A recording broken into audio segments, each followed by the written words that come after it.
पिंजरे में कैद शेर। एक दिन जंगल के पास वाले तालाब में पानी नहाकर एक पंडित वापस घर जा रहा था। रास्ते में उसने देखा कि पिंजरे में एक शेर कैद था। वो कहने लगा, पंडित जी, आप बहुत बड़े महान पंडित दिखाई देते हो। मेरा गला प्यास से सूख रहा है। कृपया कर इस पिंजरे का दरवाजा खोल दोगे ताकि मैं तालाब पर जाकर पानी पीकर वापस आ जाऊंगा। शेर जी, शायद तुमने मासूम गांव के जानवरों का शिकार किया होगा, इसीलिए गांव वालों ने तुम्हें इस पिंजरे में बंद कर दिया है। अगर तुम्हें मैं इस पिंजरे से छुड़ाऊंगा तो गांव वाले मुझे नहीं छोड़ेंगे और एक खतरा भी हो सकता है। जैसे ही मैं तुम्हारा इस पिंजरे का दरवाजा खोलूंगा तुम मेरा ही शिकार कर लोगे। मुझे माफ करो, मैं तुम्हारी कोई सहायता नहीं कर सकता। नहीं, मैंने किसी मासूम जानवर का शिकार नहीं किया है। मैं कसम खाता हूँ, मेरी बात पर यकीन करो। पंडित जी, अगर आप मेरी मदद करोगे, मेरी जान बचाओगे, तो भला मैं क्यों आपकी जान लूंगा।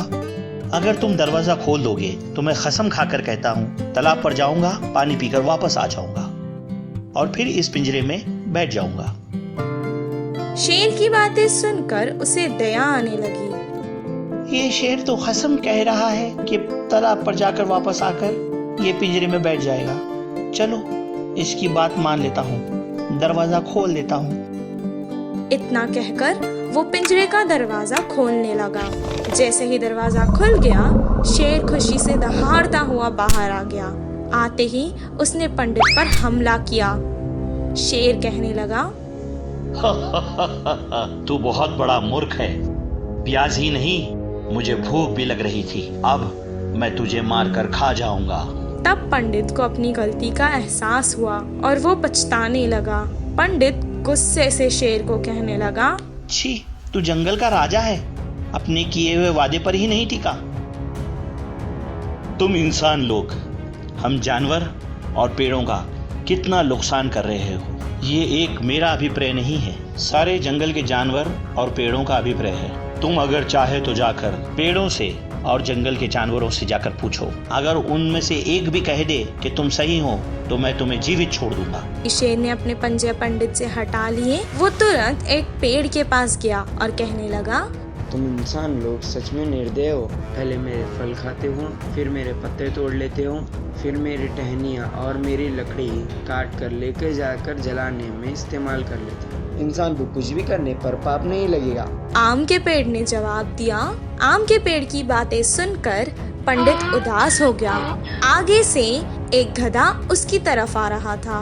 इंसान बहुत स्वार्थी होता है। मैं सारा दिन मेहनत करता हूँ और थोड़ी देर ठहर जाता हूँ तो मुझे मारते हैं और गाली देते हैं। इंसान बहुत खराब है। गधे का जवाब सुनकर वो और ज्यादा उदास हो गया। तब उसे रास्ते में और जानवर मिले। किसी ने उसका साथ नहीं दिया। देखा, तुम इंसानों का किसी ने भी पक्ष नहीं लिया। अब मुझे तुम्हें खाने से कोई नहीं रोक सकता और मुझे पाप भी नहीं लगेगा। पंडित के जीने की आस अब खत्म हो चुकी थी। तभी वहाँ से एक लोमड़ी जा रही थी। ठीक है, मैं तुम्हें एक और अवसर देता हूँ। इस लोमड़ी ने अगर तुम्हारा पक्ष लिया तो मैं तुम्हें जीवित छोड़ दूंगा। जैसे ही शेर ने लोमड़ी को देखा तो शेर ने उसे अपने पास बुलाया। लोमड़ी तुरंत शेर के पास आ गई और सब कुछ गौर से देखने लगी। चतुर लोमड़ी को समझ आ गया था कि कुछ तो गड़बड़ है। हाँ, आदमी के स्वभाव के बारे में मुझे भी बहुत गुस्सा है, लेकिन यहाँ क्या हुआ है मुझे आराम से बताओ और मेरे सवाल का सही जवाब दो। पहले पंडित ने कहा कैसे वो तालाब में पानी नहाकर वापस घर जा रहा था और उसे शेर को देखा। शेर और उसके बीच हुई बातें सब कुछ उसने लोमड़ी को बता दिया। जल्दी कहो, मुझे भूख लग रही है। उसी के कारण उसे बहुत ज्यादा गुस्सा आ रहा था। शेर महाराज, आप इतने बड़े हो और ये पिंजरा तो इतना छोटा है। आप इस पिंजरे में गए कैसे थे? मुझे तो इस बात पर विश्वास ही नहीं हो रहा। तुम्हारे जितना मूर्ख जानवर मैंने आज तक नहीं देखा। ठहरो, अभी दिखाता हूँ तुम्हें। मैं वापस पिंजरे के अंदर जा रहा हूँ। इतना कहकर वो पिंजरे के अंदर चला गया। जैसे ही वो पिंजरे में गया, पिंजरे का दरवाजा बंद हो गया। ये देखकर लोमड़ी को बहुत हंसी आई। पंडित जी, अब आप निश्चित होकर घर वापस चले जाइए। पंडित ने उसे धन्यवाद कहा। इस कहानी से हमें ये शिक्षा मिलती है कि कभी कभी अकल से काम लेने से बड़ी मुश्किल को हराया जा सकता है। कौवा और कबूतर बने शेर के मंत्री। एक जंगल के राजा शेर बना। उसकी मंत्री कबूतर को चुन लिया गया। वो कबूतर बहुत अच्छा था, ऊपर से बाकियों की मदद करने हर समय तैयार रहता था। उस जंगल के पास एक छोटा गांव था। उस गांव में एक बड़ा किसान रहता था। बेचारा बहुत कर्ज में डूब गया।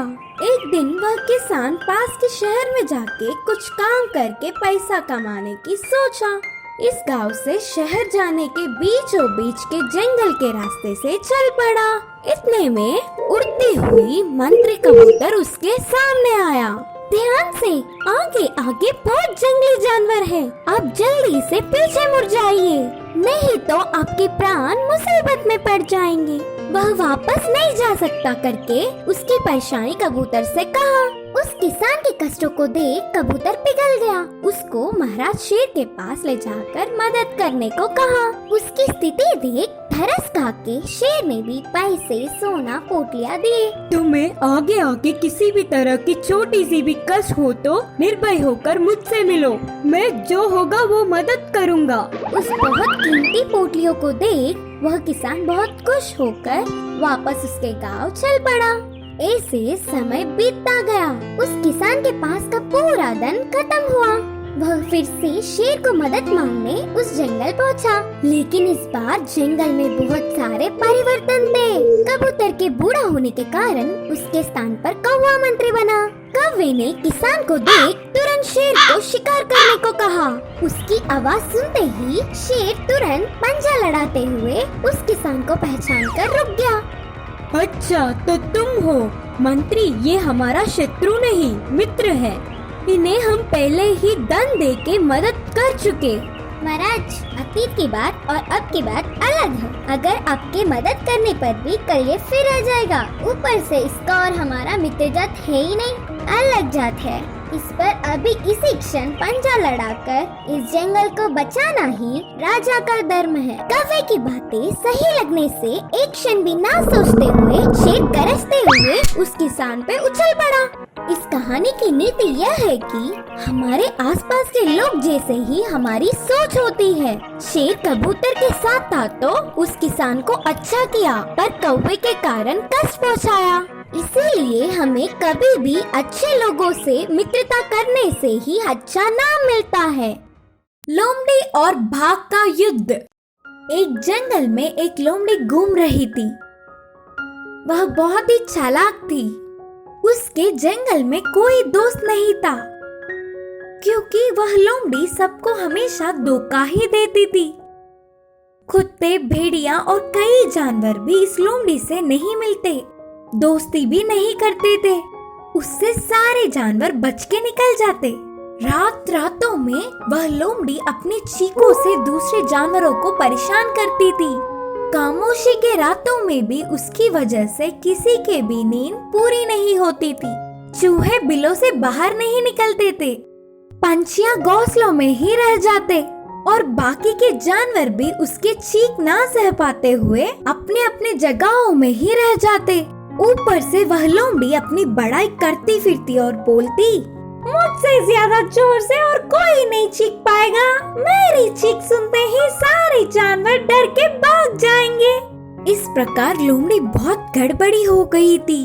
ऐसे मत चीखो करके बोलने का साहस कोई भी जानवर नहीं कर पाता था। एक दिन उसे बड़ी भाग की खाल मिली। उसे देखते ही लोमड़ी को एक अजीब विचार आया। तब से उसके चाल बढ़ते ही गए। वो उस खाल को पहन के बड़ी भाग की तरह बनकर कहा, आज से मैं बाघ राजा हूँ। उसके सारे बल साहस मुझ में भी है। जंगल के किसी भी जानवर को डरा सकता हूँ। मैं अब से इस खाल को पहन कर ही घूमूंगा करके निर्णय किया। जंगल में नया आया हुआ बाघ को देख सारे छोटे जानवर डर के कांपने लगे। उस बाघ के कांडों को सह नहीं पाते हुए लोमड़ी बाघ के वेश में ही उस पूरे जंगल को राजा की तरह पालन कर रही थी। ऐसे कुछ दिन बीत गए। एक दिन वह लोमड़ी जंगल के एक कोने में गई। उधर वह अकेली थी। इतने में बड़ा बाघ उसके सामने आया। लोमड़ी अपने आंखों का विश्वास नहीं कर सकी, लेकिन वह सचमुच का बाघ था। अब तक इस प्रांत में शेर बाघ नहीं आए ना, तो ये कहां से आ गया?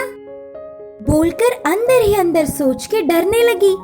बाघ की वेशभूषा पहनकर सबको डराने वाली लोमड़ी के बारे में जानकर बाघ गुस्से से लोमड़ी के ऊपर कूद पड़ा। उसमें भी बहुत बल और साहस है करके विश्वास करने वाली लोमड़ी उस सचमुच के बाघ के साथ युद्ध करने पर उतर आई। इससे सचमुच के बाघ और नकली बाघ के बीच बहुत देर युद्ध हुई, लेकिन लोमड़ी कब तक लड़ती? मदद के लिए चिल्लाने लगी, लेकिन कोई एक जानवर भी उसके मदद के लिए नहीं आए। आखिर में बाघ लोमड़ी को अपने मजबूत पंजे से एक पंजा मारकर मार दिया। बाकी जानवरों के साथ बेरहमी से रहने वाली लोमड़ी उतनी ही बेरहमी से मारी गई। इस कहानी की सीख है कि हमारी बुराई हमारा बुरा ही करता है।